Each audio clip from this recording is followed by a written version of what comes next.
have two fantastic guests with me, my girls. This is I'm Monique. and I'm Cadence. and today we are going to chat about emotional intelligence in girls.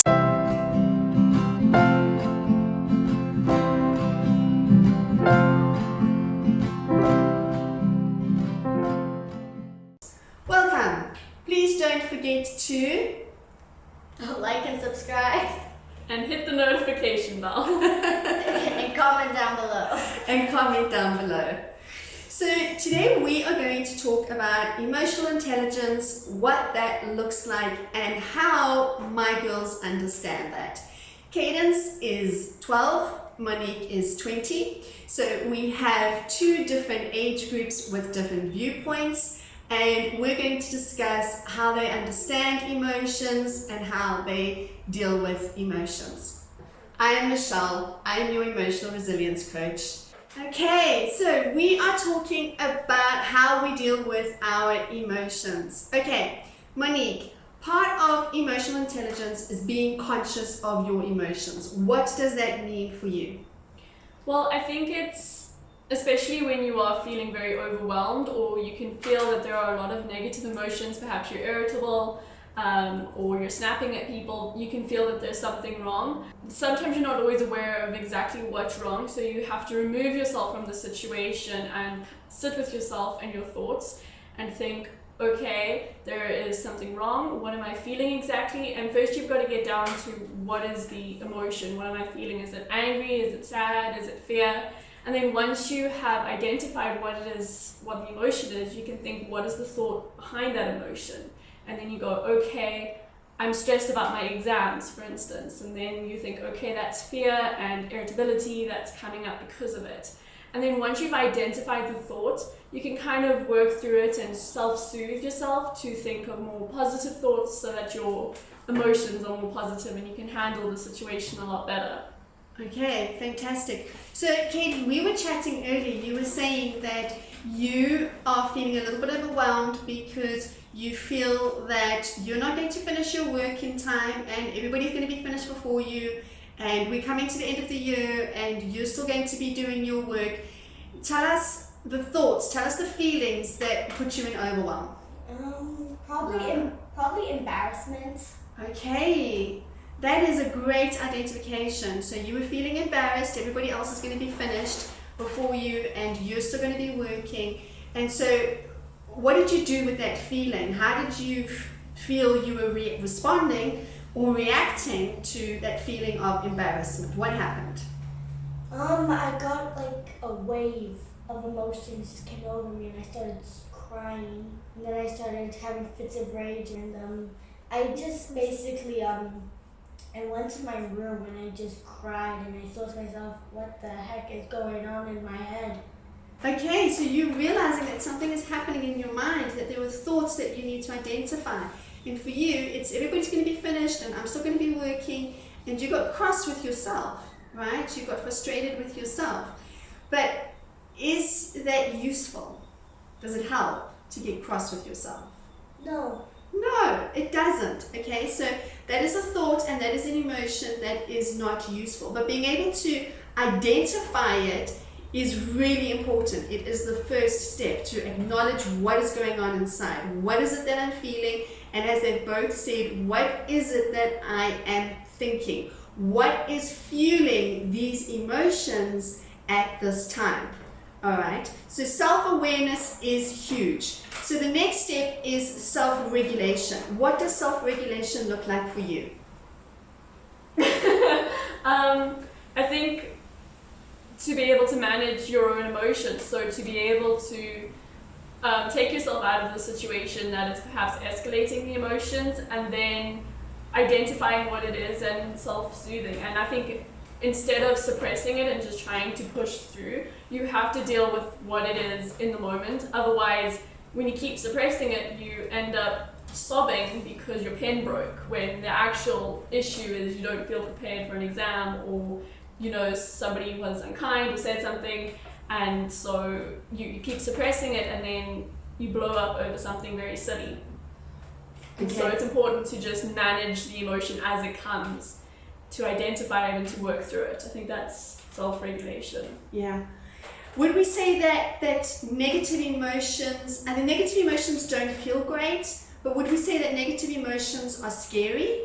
Yes, I think negative emotions are scary. Okay, so negative emotions are really uncomfortable and they feel really scary, but negative emotions are there to help motivate us to do and be better. So, for example, Cadence, you were feeling really overwhelmed. You were thinking, I'm not going to finish in time. Everybody's going to be on holiday. I'm still going to be working. I'm going to be battling. I'm going to be struggling. And that emotion, right, overwhelmed you. But our emotions are really good indicators of what's going on. They can also motivate us, all right? How can our negative emotions motivate us? I think this is a really good question, because so often what happens with negative emotions is that we have a negative emotion and we tend to go into overwhelm and we tend to spiral down into shame, embarrassment, fear, all these emotions, which just compounds that negative emotion, when really that negative emotion is there to propel us to make a change. So where have you had an experience where you've had a negative emotion, where you felt to yourself, okay, I need to do something different here? I think negative emotions are very normal, so they come up often. So I've had multiple experiences. You know, when it comes to something a little less frightening, I suppose, exams, you know, you do feel that fear and that overwhelm and that stress of getting everything done.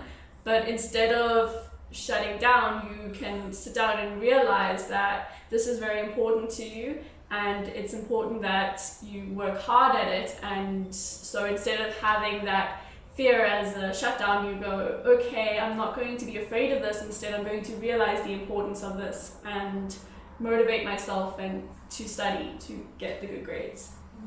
All right. And so for you, instead of shutting down and crying, which is all okay, it's good to process those emotions and it's good to allow those emotions. But what it's done for you, has incentivized you to Get my work done. to get your work done, right? To do what you need to do so that you can be on holiday and so that you can have fun with your family and your friends and so that you can have that time off, right? But I also think if you could use it, you know, Cadence mentioned embarrassment. If you have a situation at school or in front of your friends or something where you feel embarrassed, and I know that feeling where it can be incredibly overwhelming, that embarrassment, I think that's also something, as you said, emotions are messengers. That's something that you need to realize within yourself, you know, why does it matter so much to me that situation happened? And then you can either learn that you need to work on self-acceptance or being more confident within yourself or something like that. Okay, so they're messengers. They're messengers to tell us that there's something that we need to do, all right? Emotions, negative emotions are also really good because they bring about empathy and compassion, all right, which is going to be really important when dealing with other people and their emotions and being a team player. What do these emotions, what does empathy mean for you? Empathy is having great compassion for another person, where you can... Like sometimes you feel sorry for them. Yeah, you feel sorry for them? Yeah, you understand what they're going through, Yeah. and you feel motivated to help them in some way. Yeah, Like, so you are... when it comes to like a villain in the movie, then they have that like tragic backstory. I'm like, oh, don't fight him. you feel sympathy. Shame. Don't fight Loki. Shame. Yes. All right, so we have empathy for them. But what it does is, as you said, it motivates you to have compassion. Why does it motivate you to have compassion for somebody else? Because You've experienced it yourself. yeah, because you know what that feels like. So I think negative emotions, as scary and overwhelming as they can also be a great source for you to be able to connect with another human being and say, I felt that. I have felt. What do you think Loki felt that you connected with? I think he felt like, I think sometimes like I feel like that I'm like in the shadow of someone. I think he felt like that he was in the shadow of his brother. Okay. Yeah, that's a good point. So you were able to connect with that he felt that he was in the shadow and that he was not going to be maybe as great or important He as felt Thor. like left out Yeah, between his father and his brother's relationship. yeah, absolutely. So he felt left out. And so you have felt that before, so you could connect with that emotion, which allowed you to have empathy and compassion for him, right? And so this is what happens. This is what happens with our emotions, is that they allow us to connect with another human being. And that's why negative emotions are so powerful, because yes, they are overwhelming and yes, they are scary, but negative emotions is what allows that human connection. All right, and it allows you to be a team player. So it's not about managing other people's emotions, okay? We're not there to fix other people's emotions, but how does it help? You can be more considerate, like, you know, with Cadence's example of Loki, you know, if you were ever to meet him hypothetically, or somebody like him who felt like he was always in the shadow of his brother, you could try harder to include him, you know, make a bigger fuss over him, for instance. Like you can like put yourself in their shoes to understand how they're feeling so that you can help them. Yeah, and I think if, you know, as you said, we can't control their emotions and we can't fix their emotions, but I think we can do our part to be a little bit more considerate. So we of can it. help them through it.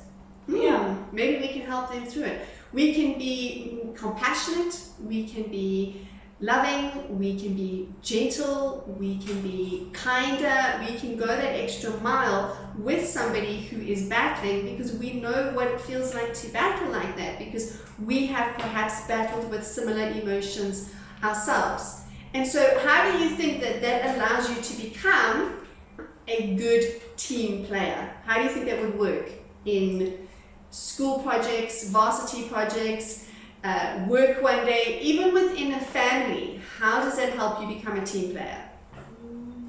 Well, I think you realize that you're connected when you're a team, you're unified. If one person is struggling, then you're all going to struggle, or at least feel the effects of their struggling. And so you just have to be mindful of that. You can't just say, that's your problem, you need to handle it on your own. And yes, they do need to, you can't fix or manage their own emotions, but you have to try and be more considerate of that, to go, okay, you're struggling, how can I make it easier for you so that we can accomplish the task that we have? Yeah, it's not about being responsible for another person's emotions, because you're not responsible for the emotions, but it is about consideration, empathy, and compassion, because at the end of the day, what we're all striving to do and be is to feel happy, to feel Loved. all right, to feel love, to feel good, okay, and to feel that we are connected as human beings within a family and within a society, because we are. And what we're all striving to do, especially in the world of self-development, is to be Better, Kinder. ultimately the best version of ourselves. All right, so as a team player and as somebody who is compassionate and who's loving and who's kind in their relationship with their siblings and their families, but how does that look when we extend it to relationships with friends, relationships with boys, relationships with people outside of our immediate circle? What do you think that looks like? Well, I think the most important thing to always remember is you can't control people, especially not friends or boyfriends. The only person you can control is yourself. And so you just have to always be aware of your emotions, your needs, your wants, and then when you have a full understanding of that, you can, you know, perhaps help other people, or perhaps set boundaries that will create healthier relationships with other people. Yeah, absolutely. So there definitely is a need to take into consideration where you're at. And so it's about learning you and having a relationship with you and understanding you and your buttons, what you like, what you don't like. I have done a video on boundaries. Please go and have a look at it. I speak in depth there what boundaries are. That boundaries are not about punishment. Boundaries are not about control. Boundaries are there to strengthen your relationship with people. Katie, what would you say you need to do as a 12-year-old girl who's got lots of emotions, lots of overwhelm at this time in your life? How do you feel you can get to know yourself better? Like, don't be too proud to ask for help when you're feeling these emotions and you don't know what to do and you don't know how you're feeling. Don't be don't be too afraid or embarrassed to ask someone for advice, someone who's been through this. Yeah, you don't have to do it on your own. There's always somebody around that can help you, guide you through these emotions that maybe you're not familiar with or that maybe feel overwhelming, and to understand them and to understand that they are normal. That having these emotions are just a normal part of having a human experience, and that it is okay. It's okay to have these emotions. It's okay because it's all part of the human experience.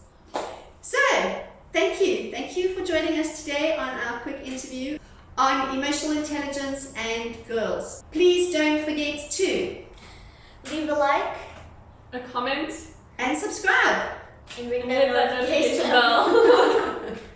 and hit that notifications bell. It is lovely to chat to you as always.